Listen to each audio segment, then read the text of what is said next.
Welcome to Seeing This. I'm Mike Ornelas, and today I'm thrilled to be joined by composer Tom Third. Tom was the is the creative force behind the score for Modern Whore, a documentary that shines a thoughtful light on sex work in the 21st century. The film manages to be both fun and respectful, and Tom's music beautifully complements that balance. Tom Third, welcome to the show. Thank you so much. Really fun to be here. Absolutely. I appreciate your time. We're talking a little bit about the hectic nature of the festivals and the documentary having its premiere. Did you get to be there in Toronto for the TIFF premiere? I did. I'm based here, so it's a bike ride down to the theater, and away you go. And that's Prime always real prime real estate. Prime real estate.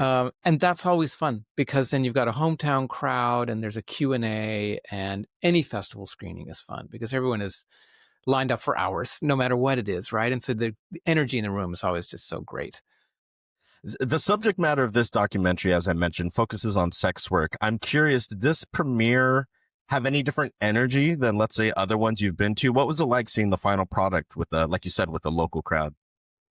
It had a lot of energy, to put it mildly, because it was just every groovy person in town, right? So a whole bunch of sex workers and trans people and drag queens. And so the vibe in the theater was like party night. It was really fun. One of the more fun, the doc's quite funny. So, I've Right. worked on stuff that's, much more serious, and then it's more somber, and there's a Q&A about politics and social injustice. But this film manages to be both funny and poignant at the same time. Quite insightful, to say the least. So Andrea Warren, who is the subject of the documentary, also a co-writer with Nicole Bazoon, who is also the director. How did you meet those two ladies? How did you get involved in this project? I got a call. So I didn't know them prior, but they've been best buds for years and years. And so they made a couple of shorts together, and then this feature that they've been working on for 4 or 5 years. Um, I got a call from my agent, I think, or an email. I don't. It was one of those things. It was a lightning bolt out of the blue. And Nicole, the director, had sort of looked me up, and I think either in print or something I said online, I was talking about spaghetti westerns and Ennio Morricone and how much I love that sound because I love like 60s pop music.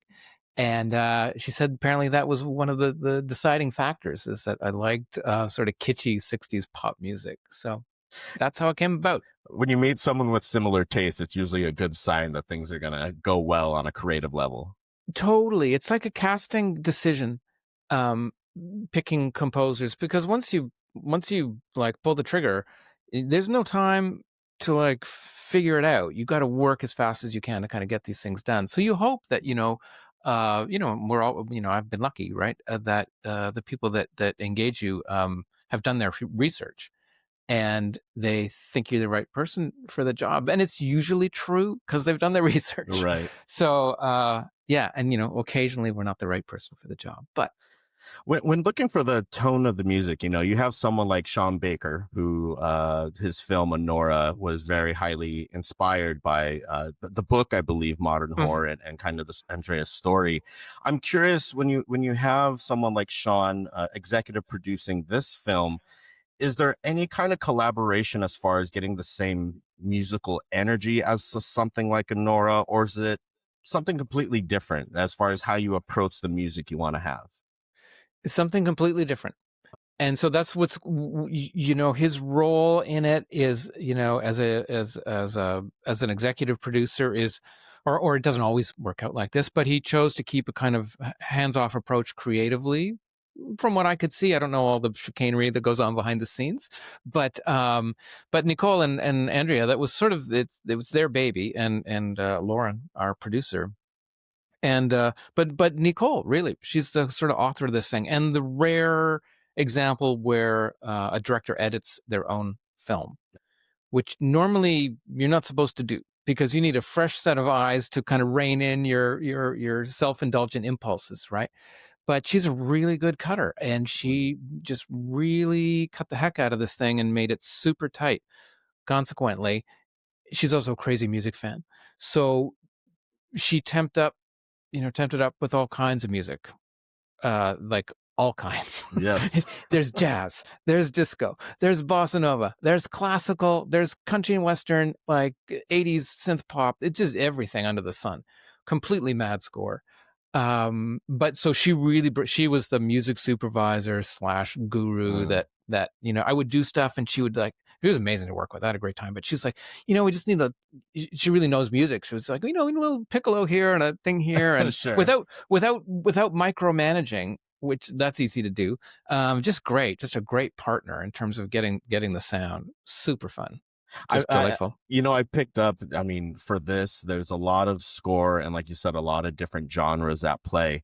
How many songs did you end up composing for this? And when you kind of, like you said, you saw how there's going to be such a diverse range of genres, Yeah. it's going to be complex. What was your kind of mindset going into it? Panic.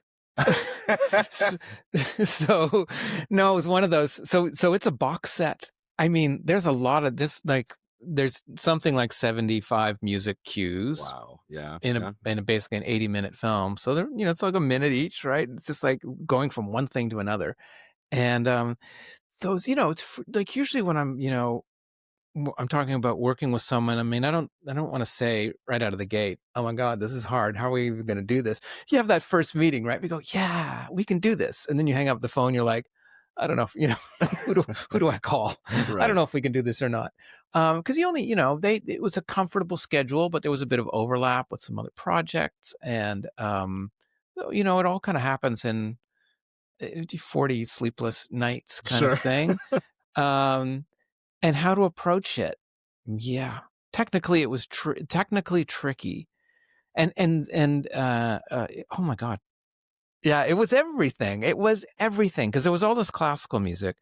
But then Nicole was really into switched on Bach, like this classic Wendy Carlos record from the 60s, this electronic classical music. So that plays a part in it. So I brought on a guy, Joel Taves, to help me arrange that stuff, so then I could like get the synthesizers playing it back and that kind of thing. So, and just in terms of the amount of time you got to do this, so that stuff. And the way I work, just in terms of workflow, I've got all of these songs in one sort of computer file, Mm. changing all the time madly, and just mixing the thing and keeping, there's hundreds of tracks, and just technically getting it out the door Sure. was a thing. So yeah, not a lot of sleep. Quite Part of an the job. quite an accomplishment, to say the least, because it is Thanks. definitely has a lot of different music cues, as you mentioned, and even the film itself. It has, like we were saying, it's fun but insightful as far as the way the stories are being told, what it's like to be a sex worker. And I'm curious, are there certain things you look for when projects come on your radar, and if so, like creatively, and if Yeah. so, what spoke to you from modern horror? Good question. Yeah, I do look for stuff. It's mostly about trying to, there's sort of an integrity, authenticity thing. That we're not trying to sell something other than the artist's vision. I guess that's a big part of it. Mm. And then, I'm a kind of a counterculture person, and I feel like these are my people. Sort of be able to work on a film about this stuff just felt liberating. Mm. I just knew it was going to feel good, and I knew that working with these people was going to be great. Like, we're getting this story out because, as you say, like some of the stories are told in a comedic fashion, and then there's other stories about sexual assault that are not that comedic, and the Right. film sort of bounces back and forth between a few different things. And I felt it was just sort of, I mean, it felt like a privilege.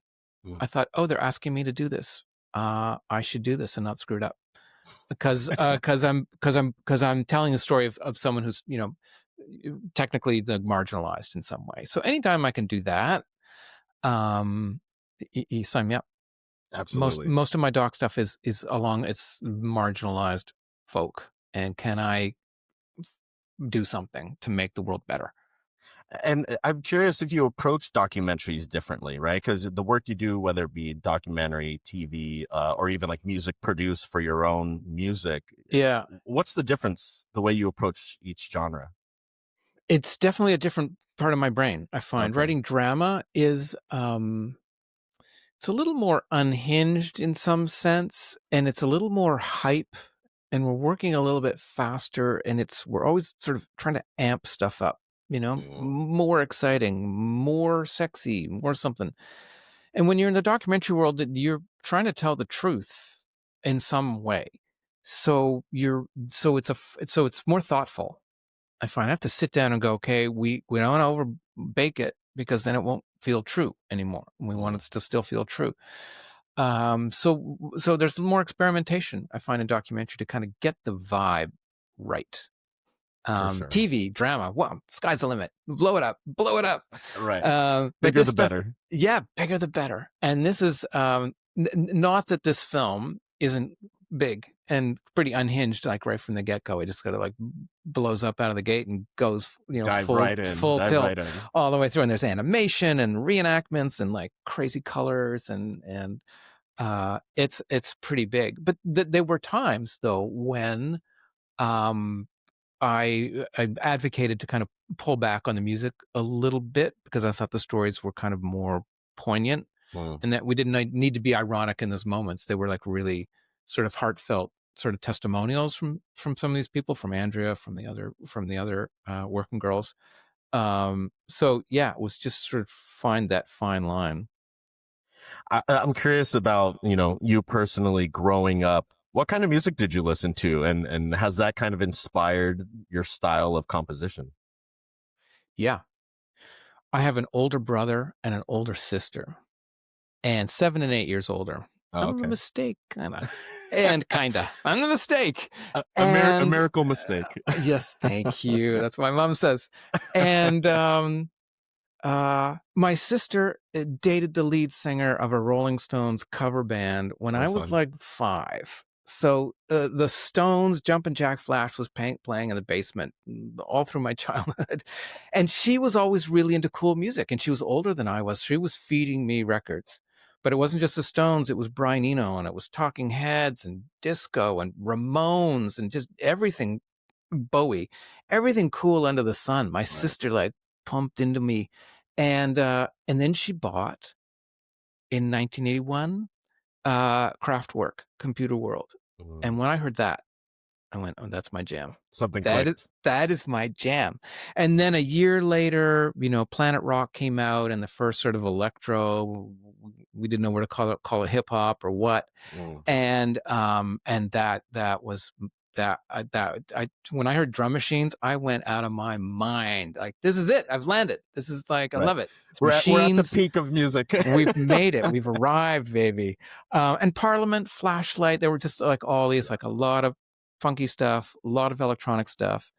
And that's, I got a synthesizer and I started making electronic music. And then I got a record deal. So then I started making records that were hip hoppy or kind of drum and bassy or trip hoppy, Mhm. that kind of world. Um, so that, yeah, it kind of came from, it's really all to do with my big sister. I mean, that's Sure. the truth of Sure. it all.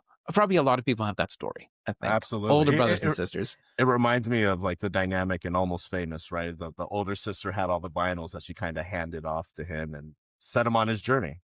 Precisely. It's Yeah. exactly that. Yeah. Well, I think that's a good segue to just a couple more questions for you. On the film side of things, what would you say is the movie you've seen the most, your most rewatched movie or your comfort movie? What is that for you? It's 2001, I A love it. Space Odyssey. Because I saw that, uh, I'm old. So I was born in the 60s. Was taken to the drive-in to see that as Wow. a baby or something like that. 71, I think I saw a reissue. Um, and that imprinted on me. It could do worse, right? Like, of all the Hmm. films to imprint on, like, that's a good one. And so that is a hymn for me. Like, I Yeah. rewatch it. It's going to church. I just be quiet. I've seen it 100 times, I'm sure. I've seen it projected a million times. The last time I saw it, I closed my eyes in the theater and did not open them, stayed The whole awake. time. Yeah, and just listened to it. because Wow. I'd seen it so many times I didn't need to see it again, and I just sat there and in kind of a meditation. So that's definitely one of them. But I mean, I got a million, you know. I love it. I love it. I don't have any children, but I do have a couple of godchildren. And I showed my 17-year-old at the time godson 2001 to try to, Mm, pass that the sure. culture of Kubrick to him. And I asked him, what were your favorite parts? And he said, the first 20 minutes and the last 20 minutes, and there's no dialogue in those parts. It's like bookend with just music, right? So Right. the fact that he enjoyed that gives me hope for our future That's generations. You right. know We what I need mean? hope. Absolutely. I teach a lot of university students, and I show them Barbie because it's got that lift Mm. from. A lot of them don't know that that's 2001 off the top, and then I show them the original and go, "See, what goes around comes around," That's and what a The little Simpsons homage. was for me growing Exactly. up. Like I discovered so many things from The Simpsons, and then come to find out, Exactly. oh, they're pulling from something. Tom, you've been so great with your time. Just one last question I like to ask Hmm. everyone. What's a underseen film that you would recommend to people, or as a composer, maybe an underrated score for a film or TV that you would like to recommend? There's two.